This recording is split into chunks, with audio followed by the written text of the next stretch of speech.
नमस्कार, बहुत बहुत स्वागत है आप सबका एक बार फिर से आपके अपने परिवार राष्ट्र डिफेंस एकेडमी में। और मैं मृगांक भारद्वाज आपके साथ जुड़ चुका हूं एक और एडिटोरियल सेशन के साथ। आज हम लोग बात करेंगे इंडिया और नेपाल के रिलेशंस पे। तो आइए शुरू करते हैं। सबसे पहले आपको हेडिंग के ऊपर ध्यान देना है। हेडिंग आपको दी गई है Nepal ties and the Banaras to Bengaluru spectrum. Nepal के साथ जो हमारे टाइज़ आप बोल सकते हैं, जो नेपाल के साथ हमारे कनेक्शन हैं, या आप रिलेशन भी बोल सकते हैं कि नेपाल के साथ जो हमारे रिलेशन है, and the Banaras to Bengaluru. और आपको पता ही होगा इंडिया और नेपाल के लिए, दोनों के लिए बनारस एक ऐसा फैक्टर है जिनसे काफ़ी नेपाल के लोग जुड़े हुए थे पहले के टाइम में। टू बेंगलुरु स्पेक्ट्रम, और फिर बनारस से होते हुए आगे जाकर के इम्पोर्टेंट प्लेस बन गया बेंगलुरु। स्पेक्ट्रम की अगर बात करते हैं तो स्पेक्ट्रम का मतलब होता है रेंज, और वी कैन से सीरीज़। ठीक है, स्पेक्ट्रम का मतलब एक श्रृंखला को हम लोग बोल सकते हैं। ठीक है, जैसे विबग्योर आपने साइंस में पढ़ा होगा। ठीक है, तो इसको हम लोग कलर स्पेक्ट्रम बोलते हैं। जो वाइट लाइट है वो इस तरीके से डिफाइन की जाती है। तो आइए देखते हैं।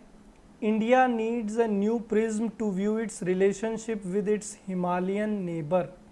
भारत को ज़रूरत है। अब यहाँ पे ध्यान दीजिए, इंडिया आपका सब्जेक्ट सिंगुलर, तो आपका वर्ब नीड भी कैसा है, सिंगुलर फॉर्म में है। Singular subject singular verb. तो भारत को ज़रूरत है एक नए प्रिज्म की। प्रिज्म एक साइंटिफिक ऑब्जेक्ट है जिसके अंदर से अगर हम लोग वाइट लाइट पास करते हैं तो उसको 7 रंगों में डिवाइड कर देता है, तोड़ देता है, और जो वो 7 रंग हैं वो विबग्योर के फॉर्मेट में निकलते हैं। तो भारत को ज़रूरत है कि वो एक नए प्रिज्म को डेवलप करे और अपना रिलेशनशिप उससे देखे।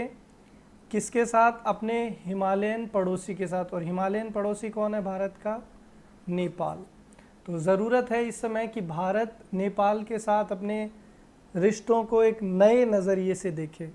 कीपिंग इन माइंड, और ध्यान में रखते हुए, क्या चीज़ उसको ध्यान में रखनी है भारत को? The past and the future, कि पास्ट में किस तरीके के रिलेशन थे और फ्यूचर में किस तरीके से होने चाहिए। Banaras was a keystone of India Nepal ties for centuries. Banaras जो था वो एक की स्टोन का आप बोल सकते हैं इम्पोर्टेंट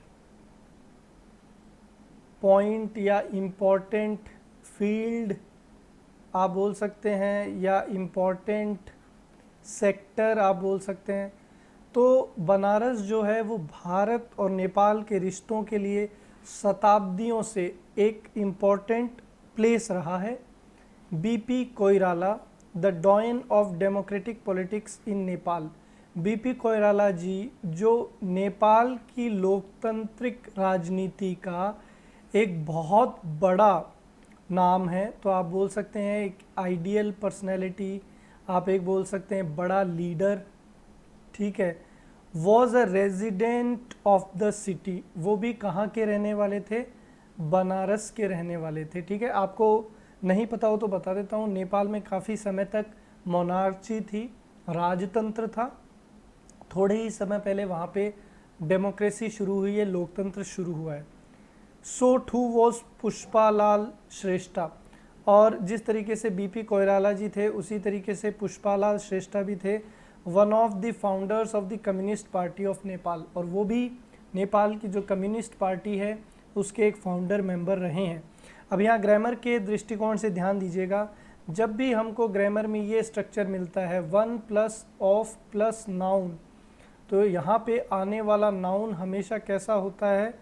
प्लूरल। और इसके बाद अगर हम लोग कोई वर्ब यूज़ करते हैं तो वर्ब हमेशा कैसी होती है? सिंगुलर। तो ये कॉन्सेप्ट आपको याद रखना है, अक्सर इस पे एग्ज़ाम में क्वेश्चन बनते हैं। So this is a very very important concept, one plus of is always followed by plural noun and singular verb. तो यहाँ पे आप ध्यान देख सकते हैं कि वन ऑफ दी, यहाँ पे फाउंडर पार्ट्स ऑफ स्पीच में नाउन था तो कैसा लिया गया है, प्लूरल। तो कम्युनिस्ट पार्टी जो थी नेपाल में, उसके फाउंडर मेंबर थे पुष्पालाल शर्मा श्रेष्ठा, वो भी कहाँ से रिलेटेड है, बनारस से। मैनी इन ब्यूरोक्रेसी, ब्यूरोक्रेसी का मतलब होता है नौकरशाही, जी हाँ, नौकरशाही मतलब जो आईएएस ऑफिसर्स होते हैं, स्टेट लेवल पे जो ऑफिसर्स होते हैं, तो ये सारे किस कैटेगरी में आते हैं, ब्यूरोक्रेसी।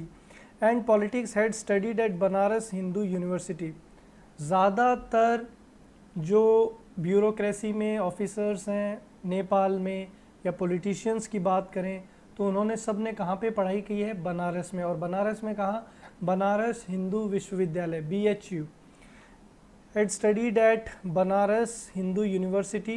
टेंस के लिहाज से देखिए, हैड स्टडीज़ तो कौन सा टेंस है, past perfect, had is always followed bye verb की थर्ड फॉर्म।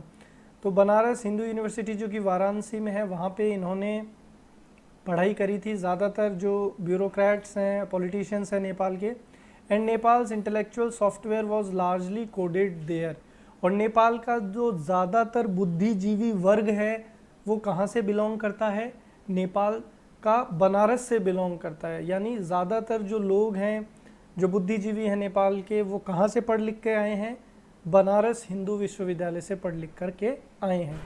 इंटेलेक्चुअल का मतलब होता है बुद्धिजीवी। पार्ट्स ऑफ स्पीच में एडजेक्टिव है क्योंकि AL सफिक्स से ख़त्म हो रहा है। अगर इसके सिनोनिम्स की बात करें तो आप लिख सकते हैं इंटेलिजेंट, आप लिख सकते हैं वाइज, और आप लिख सकते हैं प्रूडेंट।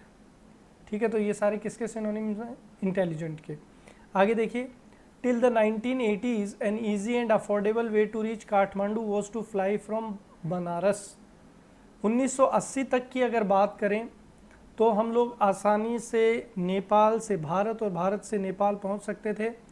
और अगर प्लेसेस की पर्टिकुलर बात की जाए तो हम लोग काठमांडू जो कि कैपिटल है नेपाल की, अगर किसी भी व्यक्ति को वहां पहुंचना होता था तो वो बनारस से फ़्लाइट पकड़ सकता था और डायरेक्ट कहाँ उतर सकता था, काठमांडू।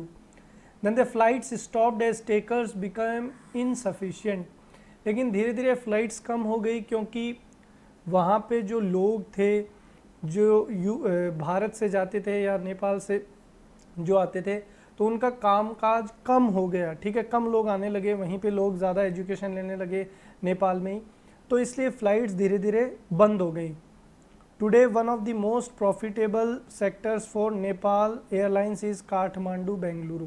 देखो अभी अभी मैंने आपको स्ट्रक्चर बताया था, one plus of plus noun, तो नाउन कैसा होता है, प्लूरल, और वर्ब कैसी होती है, सिंगुलर।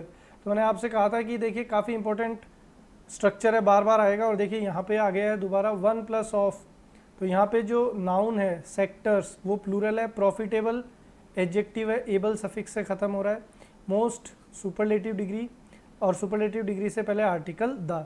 तो देखिए एक ही लाइन में कितने सारे कॉन्सेप्ट्स मैंने आपको सिखा दिए हैं। Most is a superlative degree, हम लोग बचपन से पढ़ते हैं, सुपरलेटिव डिग्री से पहले आर्टिकल द, तो आर्टिकल द आपको यहाँ देखने को मिला। फिर प्रॉफिटेबल एडजेक्टिव था ही, सेक्टर्स नाउन प्लूरल, और यहाँ पे देखिए वर्ब कैसी है, सिंगुलर। तो काफ़ी इंपॉर्टेंट स्ट्रक्चर है। तो आज अगर देखा जाए तो प्रॉफिटेबल सेक्टर, ऐसा सेक्टर जहाँ से नेपाल एयरलाइंस को काफ़ी इनकम होती है, वो है काठमांडू बेंगलुरु। ठीक है, काठमांडू बेंगलुरु का ये जो सेक्टर है या जो एयरलाइन है या जो रूट है उससे काफ़ी ज़्यादा इनकम होती है। मतलब लोग अब काठमांडू से ज़्यादा कहाँ आ रहे हैं, बेंगलोर, और बेंगलोर से कहाँ ज़्यादा जा रहे हैं, काठमांडू। पहले बनारस और काठमांडू का मूवमेंट ज़्यादा था। Here a burgeoning colony of Nepali programmers work for storeyed Indian tech companies. यहाँ पे एक बर्जनिंग का मतलब होता है बिग, ह्यूज, मेमोथ। तो यहाँ पे बहुत ही लंबे समय से नेपाली प्रोग्रामर्स, नेपाल के जो सॉफ्टवेयर इंजीनियर्स है, वर्कर्स है, वो काम कर रहे हैं स्टोरीड इंडियन टेक कंपनीज, जो मल्टी स्टोरी टेक्निकल कंपनीज है इंडिया की, उसके लिए बेंगलोर में बहुत ज़्यादा नेपाली लोग काम कर रहे हैं। Creating software for the world, और वह वहाँ पे बैठ के पूरे संसार के लिए बड़े बड़े अच्छे अच्छे यूजफुल सॉफ्टवेयर्स बना रहे हैं। The changed equation symbolises both a changing India and a changing Nepal. और ये जो इक्वेशन चेंज हुई है रिलेशंस को लेकर, बेंगलोर से शिफ्ट हो गए हैं, सॉरी बनारस से शिफ्ट हो गए हैं धीरे धीरे बेंगलोर की तरफ, तो ये एक बदला हुआ स्वरूप बताते हैं न केवल भारत का बल्कि काठमांडू या नेपाल का भी। So this is the best way to learn grammar, vocab and RC on a single platform. जुड़े रहिए, सीखते रहिए, चैनल को सब्सक्राइब कर लीजिए ताकि नेक्स्ट वीडियो का नोटिफिकेशन आपको मिल जाए। जय हिंद, जय भारत।